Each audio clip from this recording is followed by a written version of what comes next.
Hello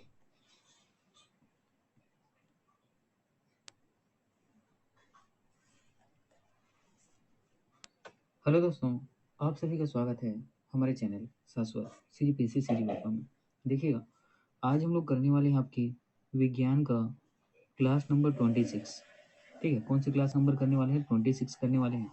और ये ठीक हमारी विज्ञान की क्लासेज जो है, जितने भी पेपर हैं जहाँ विज्ञान का प्रश्न आपसे पूछा जाएगा उस सभी के लिए समान रूप से उपयोगी है। लेकिन हमारी क्लासेस अभी छत्तीसगढ़ की प्रयोगशाला परिचारक भर्ती को लेकर डेडिकेटेड है। साथ ही पीएससी, सीजीबी अपम और रेलवे के लिए अति महत्वपूर्ण है ना। रेलवे के लिए याद रखिएगा, हमारी क्लासेस जो है अति महत्वपूर्ण है। और हमारी क्लासेस में जितनी भी है ना चीज़ें पढ़ाई जाएंगी उतना मोर देन आपके लिए इनफ रहेगा। ठीक है, उसके बाद आपको एक्स्ट्रा किसी भी चीज़ को पढ़ने की जरूरत नहीं है। ठीक है, चलिए आगे बढ़ते हैं। देखिएगा, ये आपका पहला प्रश्न है।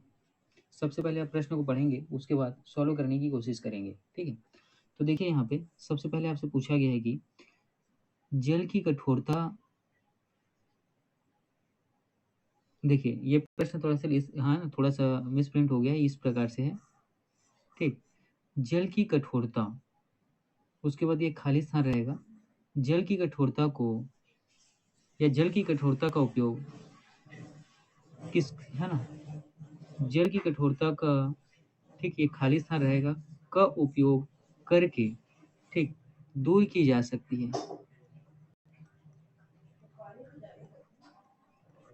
ठीक है, इसका सिंपल सा मतलब इस तरीके का प्रश्न आपसे पूछा गया है कि जल की कठोरता को आपको दूर करना है तो किसका प्रयोग करके आप जल की कठोरता को दूर कर सकते हैं, है ना। जल की कठोरता को दूर करने के लिए किसका प्रयोग किया जाता है, ये प्रश्न आपसे पूछा गया है सिंपल सिंपल शब्दों में। ए धावन सोडा का, बी साधारण नमक का, सी ये पीओपी, ये एक्चुअल में क्या है, प्लास्टर ऑफ पेरिस है ना। ये क्या है तो याद रखिएगा, प्लास्टर ऑफ पेरिस है। ठीक, और उसके बाद अगला है डी, कौन सा है, विनेगर। ठीक, डी कौन सा है तो याद रखिएगा विनेगर, है ना। डी आपका क्या है तो विनेगर। तो चलिए देखते हैं, तो इसका जो सही उत्तर होगा ऑप्शन ए, धावन सोडा, है ना। इस प्रश्न का जो सही उत्तर हो जाएगा वो आपका होगा ऑप्शन ए, धावन सोडा। ठीक है, तो धावन सोडा का प्रयोग करके आप क्या कर सकते हैं, जो जल होता है ना, जल दो प्रकार का देखने को मिलता है, एक मृदु जल और एक क्या होता है, कठोर जल। तो धावन सोडा का इस्तेमाल करके पानी में पानी की कठोरता को क्या कर सकते हैं, दूर कर सकते हैं।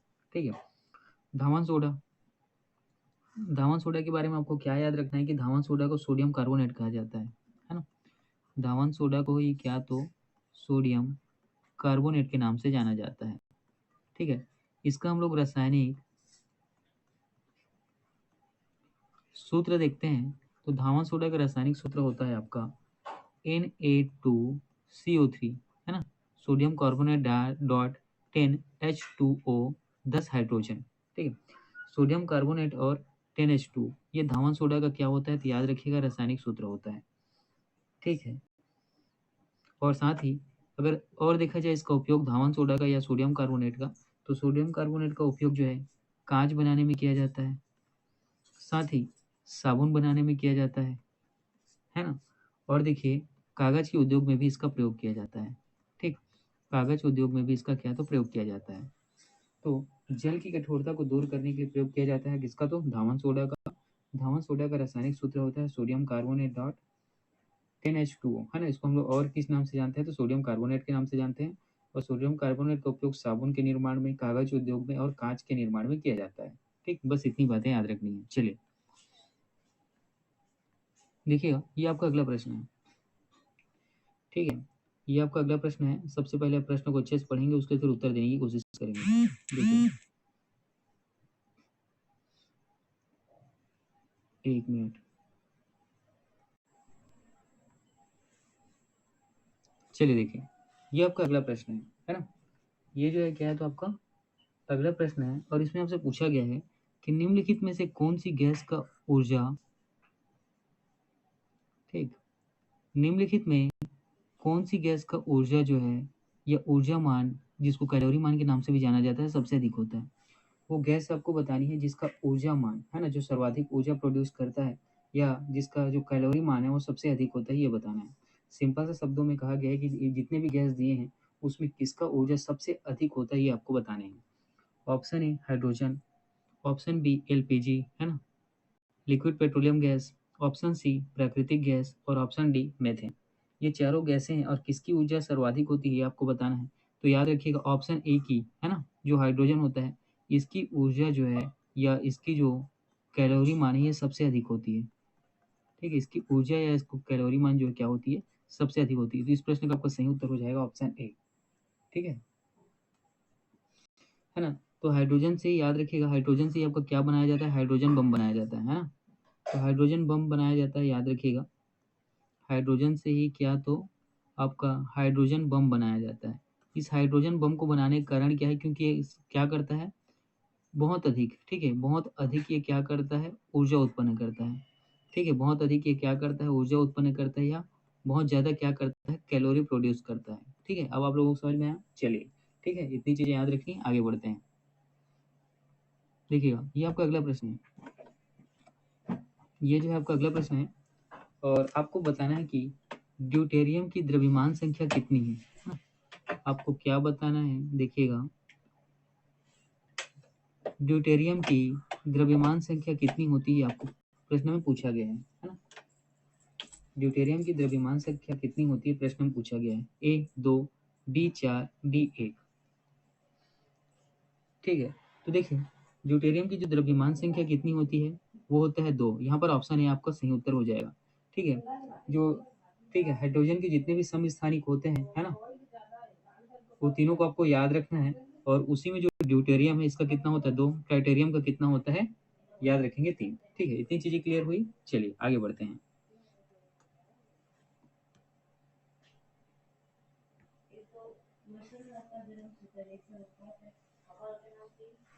देखिए ये आपका अगला प्रश्न है, सभी अम्ल धातुओं के साथ जितने जो सभी अम्ल जो है धातुओं के साथ अभिक्रिया करके कौन सी गैस उत्पन्न करते हैं ये आपको बताना है।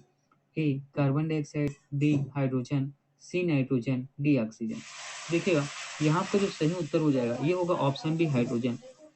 अगर कोई अम्ल है और ये क्या करता है, धातु के साथ क्रिया करता है, ठीक है, धातु के साथ क्रिया करता है, ठीक, तो ये कौन सा गैस उत्पन्न करता है, तो याद रखिए हाइड्रोजन गैस उत्पन्न करता है ना।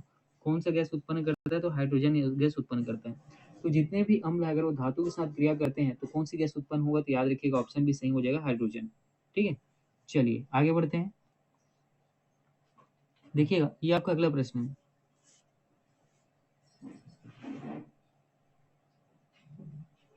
देखिए ये आपका अगला प्रश्न है ना, ये आपका अगला प्रश्न है। इसमें आपसे पूछा गया है कि निम्न में से किसका उपयोग जल की स्थायी कठोरता को दूर करने के लिए किया जाता है, ये आपको बताने हैं। ठीक है, निम्न में से किसका उपयोग जल की जो है स्थायी कठोरता को दूर करने के लिए किया जाता है, ये आपको बताने हैं। देखिए इसके पहले एक और प्रश्न होना चाहिए, है ना, एक मिनट में चेक करता हूँ। हाँ ये वाला प्रश्न छूट गया था। ठीक है, चलिए देखिए यहाँ आपसे पूछा गया है, जब एक धातु पानी से अभिक्रिया करती है तो कौन सी गैस निकलती है ना। जब एक धातु जो है पानी जल के साथ अभिक्रिया करती है तो कौन सी गैस निकलती है ये आपको बताना है। A oxygen, B nitrogen, C chlorine, D hydrogen. ठीक है, तो यहाँ पर जो आपका सही उत्तर हो जाएगा ऑप्शन डी हाइड्रोजन। मैंने क्या बताया है ना, जब धातु और अम्ल अभिक्रिया करते हैं तो हाइड्रोजन गैस निकलती है, उसी प्रकार धातु और जल जब क्या करती है, अभिक्रिया करती है तो हाइड्रोजन गैस निकलती है। ठीक है, देखिए अगर यहाँ पे कोई धातु है और ये पानी के साथ अभिक्रिया करती है तो ये क्या बनता है, धातु का ऑक्साइड मिलता है ना। धातु का ऑक्साइड ये उत्पाद बनाता है और साथ ही ये कौन सी गैस छोड़ता है, तो हाइड्रोजन गैस यहाँ से निकलती है ना, हाइड्रोजन गैस यहाँ से निकलती है। चलिए इसके कुछ एग्जांपल से समझते हैं। जैसे देखिएगा, मान लीजिए सोडियम धातु है आपका, ठीक है, और ये क्या करती है, जल, ठीक है, जल के साथ अभिक्रिया करती है ना। H2O आपका जल होता है, इसके साथ अभिक्रिया करती है, यहाँ बैलेंसिंग कर रहे हैं हम लोग, ठीक है। तो ये क्या करेगा, सोडियम हाइड्रोक्साइड बनाएगा। ठीक है, यहाँ पे मैंने क्या बताया, धातु ऑक्साइड बनाता है जो धातु होता है, तो ये क्या किएगा, सोडियम हाइड्रोक्साइड बनाएगा और क्या करेगा, हाइड्रोजन गैस छोड़ेगा। ठीक है, हाइड्रोजन गैस छोड़ेगा। ठीक है, एक दूसरा एग्जांपल ले लेते हैं, जैसे मैग्नीशियम, मैग्नीशियम धातु आप लेते हैं, इसको आप क्या करेंगे, जेल के साथ अभिक्रिया कराते हैं तो ये क्या बनाता है, मैग्नीशियम ऑक्साइड बनाएगा और क्या करेगा, हाइड्रोजन गैस रिलीज करेगा। ठीक है, चलिए क्लियर हुई इतनी चीजें, आगे बढ़ते हैं। देखिए ये आपका अगला प्रश्न है ना, ये आपका अगला प्रश्न है। इसमें आपसे पूछा गया है कि निम्न में से किसका उपयोग जल की स्थायी कठोरता को दूर करने के लिए किया जाता है, ये आपको बताने हैं, है ना। ए फिटकरी, C baking soda, B bleaching powder, D धावन सोडा। तो यहाँ पर आपका जो सही उत्तर होगा ये आपका ऑप्शन डी धावन सोडा हो जाएगा, है ना। जल की स्थायी कठोरता को दूर करने के लिए किसका इस्तेमाल किया जाता है, तो धावन सोडा को। और धावन सोडा को क्या कहा जाता है, तो याद रखिएगा सोडियम कार्बोनेट, है ना। धावन सोडा को क्या कहा जाता है, तो सोडियम कार्बोनेट कहा जाता है। और इसका जो रासायनिक सूत्र होता है Na2CO3 डॉट 10H2O, है ना, याद रखना है डॉट क्या, तो 10H2O। ठीक है, चलिए अब इसके बारे में और एक दो चीजें देखते हैं। जैसे आप देखिएगा, है ना, कि जब जल में, है ना, जब आप जल में, इसमें आपको क्या देखने को मिलता है, कैल्शियम, ठीक है, और मैग्नीशियम। ठीक है, कैल्शियम और मैग्नीशियम के जो कण होते हैं ये अगर उपस्थित होते हैं, ठीक है, जैसे कि कैल्शियम से मान लीजिए सल्फेट के, ठीक है, कैल्शियम के सल्फेट के, या कहा जाए क्लोराइड के, ठीक है, कैल्शियम में मैग्नीशियम के सल्फेट के क्लोराइड के कण अगर जल में क्या होते हैं, घुले हुए होते हैं, तो जल को क्या मिलता है, स्थायी कठोरता मिल जाता है ना, स्थायी कठोरता प्राप्त होता है। ठीक है, जल में अगर कैल्शियम के या मैग्नीशियम के सल्फेट या क्लोराइड के कण आपको मिलेंगे तो इसका मतलब क्या होता है, जल क्या हो गया है, स्थायी हो गया है, स्थायी कठोर हो गया है। तो इसी कठोरता को, ठीक है, इसी कठोरता को दूर करने के लिए इसका में किसका इस्तेमाल किया जाता है, धावन सोडा का इस्तेमाल किया जाता है। ठीक है, तो आपको यहाँ पे एक चीज समझ में आया होगा कि जल की स्थायी कठोरता आती कैसी है, क्योंकि जल में अगर कैल्शियम और मैग्नीशियम के सल्फेट या क्लोराइड के कण उपस्थित हों तो जल क्या हो जाता है, कठोर हो जाता है। ठीक है, इतनी चीजें क्लियर हुई। चलिए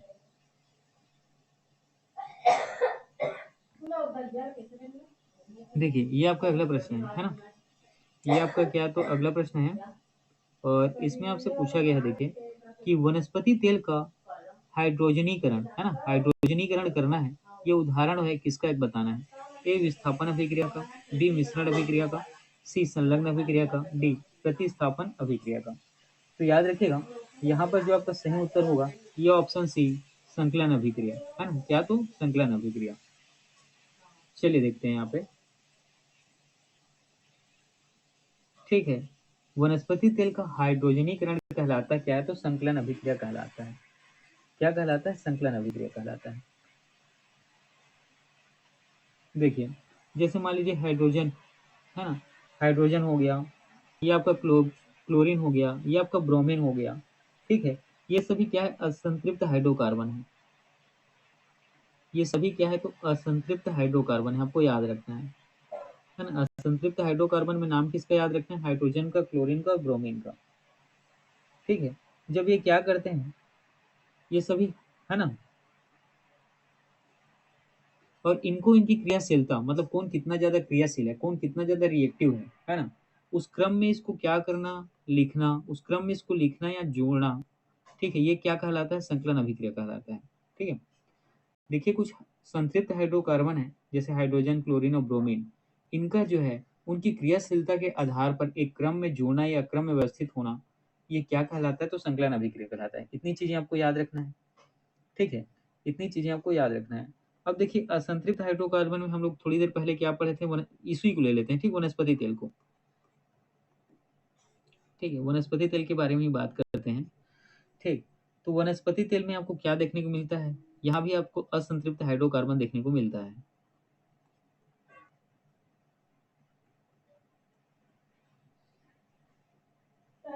ठीक है, तो इसमें जो हाइड्रोजन होता है इसका क्या है, इसी का उपस्थित होना या कहा जाए हाइड्रोजन का इसमें जुड़ना, यही क्या कहलाता है, तो संकलन अभिक्रिया कहलाता है। और इस क्रिया को हम लोग क्या कहते हैं, तो हाइड्रोजनीकरण कहते हैं। ठीक है, H2 का जोड़ना, ठीक है, इसमें वनस्पति तेल में H2 का जोड़ना क्या कहलाता है, तो याद रखिएगा संकलन अभिक्रिया के उदाहरण के तौर पे आप ले सकते हैं। और इस क्रिया को क्या कहते हैं, तो हाइड्रोजनीकरण अभिक्रिया कहते हैं। ठीक है, इस क्रिया को क्या कहते हैं, तो हाइड्रोजनीकरण अभिक्रिया कहते हैं। ठीक है, चलिए और देखिए इसके बारे में कुछ चीज़ों के बारे में डिस्कस करते हैं। ठीक, वनस्पति तेल, ठीक है, वनस्पति तेल और हाइड्रोजन, ठीक है, वनस्पति तेल और हाइड्रोजन, ठीक है, ये जो है अगर क्या करते हैं आप नियान की उपस्थिति में 150 से 200 डिग्री सेंटीग्रेड ताप पर क्या करते हैं, ठीक है, इसको आप अभिक्रिया कराते हैं तो आपको क्या मिलता है, वसा मिलता है। ठीक है, इसको बस ऐसे याद रखना, ये उतना इंपॉर्टेंट नहीं है। चलिए देखिएगा, ये आपका अगला प्रश्न है। इसमें पूछा गया आपसे ओजोन में, एक मिनट, ओजोन में ऑक्सीजन के कितने परमाणु होते हैं ये आपको बताने हैं। ठीक, ओजोन का आप रासायनिक सूत्र देखते हैं तो क्या देखने को मिलता है, O3, और इसमें ऑक्सीजन के कितने परमाणु होते हैं तो 3, है ना। यहाँ पे जो 3 है यही क्या है, ऑक्सीजन के परमाणु होते हैं। ऑप्शन ए यहाँ पे आपका सही उत्तर हो जाएगा। ठीक है, ऑप्शन ए आपका क्या होगा तो सही उत्तर हो जाएगा। साथ में ओजोन के बारे में अगर याद रखना है तो वायुमंडल में सबसे कम मात्रा में देखने को मिलता है ना। वायुमंडल में आपको क्या देखने को मिलता है, बहुत कम मात्रा में, है ना, बहुत कम मात्रा में देखने को मिलता है ओजोन जो है। कितना तो याद रखिएगा, 0.02%। कितना तो आपको याद रखना है, 0.02%। ठीक है, साथ ही ओजोन की जो लेयर है ना, ओजोन की जो लेयर है ये क्या करती है, जो सूर्य से निकलने वाली पैरावैगनिक किरणें हैं उसको पृथ्वी तक, है ना, पृथ्वी में, मतलब पृथ्वी में, ठीक है, मनुष्यों या जीव जंतु तक पहुंचने से क्या करती है, रोकती है। ठीक है, रोकती है। इसका मतलब क्या कहेंगे कि जो दुष्परिणाम करने वाले जो, ठीक है, रेज हैं या किरणें हैं उससे क्या करती है, ठीक है, जीव जंतुओं को बचाने का काम करती है। ठीक है, बस इतनी चीजें याद रखनी है इसके बारे में। चलिए आगे बढ़ते हैं। देखिए ये आपका अगला प्रश्न है, ये जो है आपका अगला प्रश्न है, और इसमें आपसे पूछा गया है कि ऑक्सीजन के अणु में क्या होते हैं ये आपको बताने हैं। एक विद्युत संयोजी बंध का, एक विद्युत संयोजी बंध का, ठीक है, एक विद्युत संयोजी बंध, एक विद्युत संयोजी बंध होता है, या एक एकल संयोजक बंध क्रिया होती है, या एक तीव्र संयोजक बंध अभिक्रिया होती है, या एक दोहरा संयोजक बंध अभिक्रिया, किसमें, ऑक्सीजन में। तो ऑक्सीजन का आपको देखते हैं क्या लिखते हैं, O2 लिखते हैं। इसका मतलब क्या है कि दो, एक दोहरा सहसंयोजक बंध होता है, एक दोहरा सहसंयोजक बंध होता है। यहाँ पर ऑप्शन डी आपका सही उत्तर हो जाएगा। ठीक है, चलिए ठीक है दोस्तों, हमारी क्लासेज जो है कंटिन्यू रहेंगी। आज आपका 26 नंबर का क्लास था। हम लोग इसी क्रम में आगे बढ़ते जाएंगे, है ना, हम लोग इसी क्रम में आपके एग्जाम तक क्या है आगे बढ़ते जाएंगे। चलिए ठीक है, आज की क्लास में इतना ही रखता हूँ, पढ़ते रहिए।